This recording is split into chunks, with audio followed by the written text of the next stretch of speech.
మరికొన్ని గంటల్లో రాహుగ్రస్త సంపూర్ణ చంద్రగ్రహణం ఏర్పడనుంది.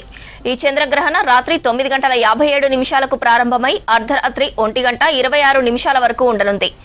గ్రహణ కాలం 3:30 గంటలు ఉండనుంది. రాత్రి 11:42 గ్రహణ మధ్యస్థ సమయంగా నిర్ణయించారు శాస్త్రవేత్తలు.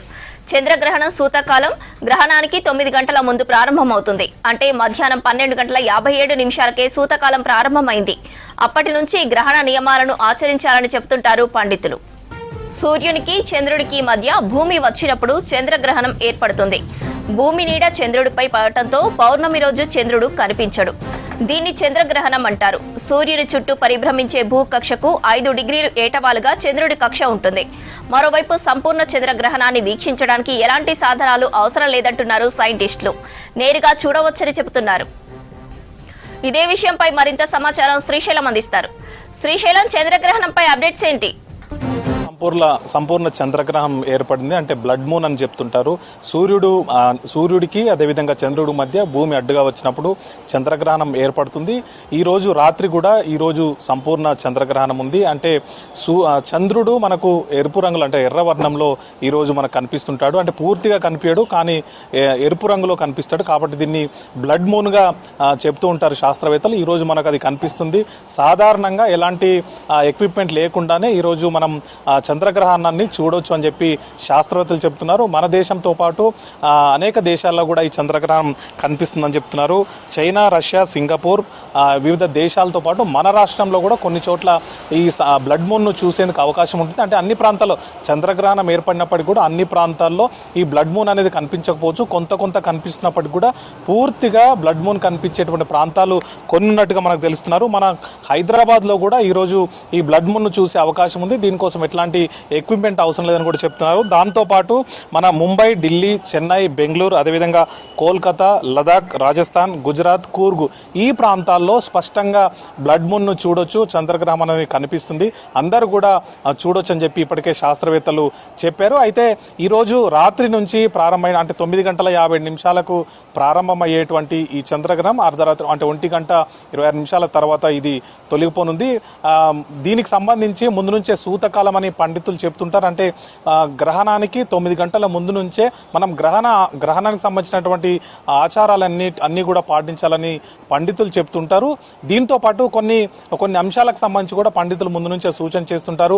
ఆహారాన్ని అంటే ఆ గ్రహణ సమయంలో నిల్వ ఉంచినటువంటి ఆహారాన్ని తీసుకోకపోవడం మంచిదని చెప్తుంటారు. దాంతోపాటు ఆ సమయంలో ఎక్కడికి బయటకు వెళ్ళొద్దని, ముఖ్యంగా గర్భిణీలు, చిన్నారులు బయటకు వెళ్తే ఇబ్బంది అవుతుంది, గ్రహణ మొర్య అనేది ఏర్పడుతుంది అనే అంశాన్ని కూడా పండితులు చెప్తూ వస్తుంటారు. దాంతోపాటు అనేక అంశాలకు సంబంధించి అంటే ఈ సనాతన ధర్మాన్ని పాటించే అంశానికి సంబంధించి కానీ లేకపోతే ఈ గ్రహణ ఆచారాలు పాటించే అంశానికి సంబంధించి కొన్ని స్పష్టమైనటువంటి నియమాలు ఉన్నాయని చెప్పి ముందు నుంచి కూడా చెప్తుంటారు. దీనిలో భాగంగానే ఆలయాలన్నీ కూడా ఈరోజు ఉదయం 11 గంటల తర్వాత క్రమంగా ఆలయాలన్నీ కూడా మధ్యాహ్నం వరకు మూతపడ్డాయి. కేవలం 5 గంటల లోపే సమయం ఉంది. ఈ లోపే ఆలయాలన్నీ కూడా మూసేయాలని చెప్పి పండితులు ఇప్పటికే స్పష్టంగా చెప్పిన నేపథ్యంలో ఇప్పటి వరకు కూడా ఆలయాలన్నీ కూడా మూతపడ్డాయి. తిరిగి రేపు గ్రహణం వీడిన తర్వాత ఉదయం 4 గంటల తర్వాత ఆలయాలన్నిటి కూడా సంప్రోక్షణ చేసి పూజాది కార్యక్రమాలు నిర్వహించిన తర్వాతనే భక్తులకు ఆలయాలను దర్శించుకునేందుకు అవకాశం ఉంటుందని చెప్పి ఇప్పటికే పండితులు ప్రకటించారు. దాంతోపాటు కొన్ని అంశాలకు సంబంధించి అంటే అవి శాస్త్రవేత్తలేమో కొన్ని మూఢనమ్మకాలనే చెప్తారు, కానీ పండితులు మాత్రం అవి నమ్మకాలని చెప్తూ వస్తుంటారు. అందులో కొన్ని గ్రహణ సమయంలో నిద్రపోవద్దని, అంటే చంద్రగ్రహణం కాబట్టి రాత్రి వేళ చంద్రగ్రహణం ఉంటుంది కాబట్టి గ్రహణం ఉన్న సమయంలో నిద్రపోవద్దు అనేటువంటిది ఒక అంశాన్ని చెప్తూ వస్తుంటారు. దాంతోపాటు ఈ నిద్రపోకుండా ఉండేందుకు ధ్యానం కానీ జపం వంటి కార్యక్రమాలను ఆచరించాలని చెప్పి సూచిస్తుంటారు. అదేవిధంగా పూజలకు కానీ ప్రయాణాలు కానీ చేయకుండా ఉండడం మంచిదని చెప్పి పండితులు చెబుతుంటారు. దాంతోపాటు గ్రహణానికి ముందు పట్టు స్నానం అని, విడుపు స్నానం అని ఉంటాయి, అవి ఆచరించాలని చెప్తున్నారు. ముఖ్యంగా గర్భిణీలు ఈ విషయంలో జాగ్రత్తలు తీసుకోవాలని వాళ్ళు చెప్తూ వస్తున్నారు. దాంతోపాటు గ్రహణ కాల సమయంలో ఖచ్చితంగా ఇంట్లోనే ఉండేలా చూసుకోవాలని చెప్పి హెచ్చరిస్తున్నారు. దీంతో పాటు గ్రహణ సమయంలో ఇంట్లో ఉండేటువంటి పూజా మందిరం కానీ లేకపోతే ఏదైనా నిల్వ ఉండే ఆహార పదార్థాల వంటి వాటిపై దర్భాలను ఉంచాలంటే చెప్తుంటారు. అంటే మనకు తెలంగాణ భాషలో గర్కా అని చెప్తుంటారు, వాటిని ఉంచాలని చెప్తుంటారు. దాంతోపాటు ఈ గ్రహణ సమయంలో దుర్గాదేవిని పూజించడం కానీ రాహు జపం చేయడం కానీ మంచిదని చెప్తుంటారు. ఇట్లాంటి కొన్ని అంశాలకు సంబంధించి మెన్షన్ చేస్తుంటారు. అయితే ప్రధానంగా మనందరికీ కూడా తెలిసి తీసిన అంశానికి సంబంధించి మాత్రం ఈ గ్రహణం ఉన్న సమయంలో ఆహారం తినకూడదని, ముందే ఏదైతే గ్రహణం పడుతుందో అంతకంటే 3 గంటల ముందు నుంచే ఆహారం తినడం అనేది పూర్తి చేయాలని చెప్పి పండితులు సూచిస్తుంటారు. అదేవిధంగా గ్రహణం ఉన్న సమయంలో బయటకు వెళ్ళకూడదు, ప్రయాణాలు చేయకూడదు. దాంతోపాటు గ్రహణం ఉన్నటువంటి సమయంలో ఎట్లాంటి ఆహార పదార్థాలు నిల్వ ఉండకుండా చూసుకోవాలని చెప్పేది ప్రధానంగా చెప్తుంటారు. అయితే శాస్త్రవేత్తల సైడ్ నుంచి మాత్రం కొన్ని అంశాలను ఈ మూఢనమ్మకాలుగా చెప్తూ వస్తున్నారు. మొదటి నుంచి కూడా ఈ అంశాలకు సంబంధించి శాస్త్రవేత్తలు స్పష్టంగా చెప్తున్నారు. దాంతోపాటు పండితులు చెప్పే ఇంకో అంశాన్ని కూడా డిఫర్ చేస్తారు.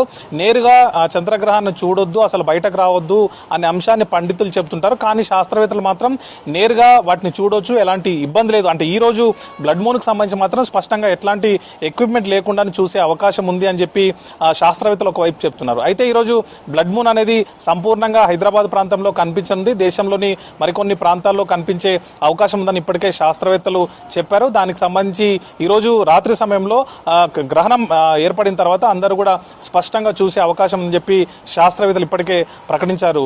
శ్రవంతి.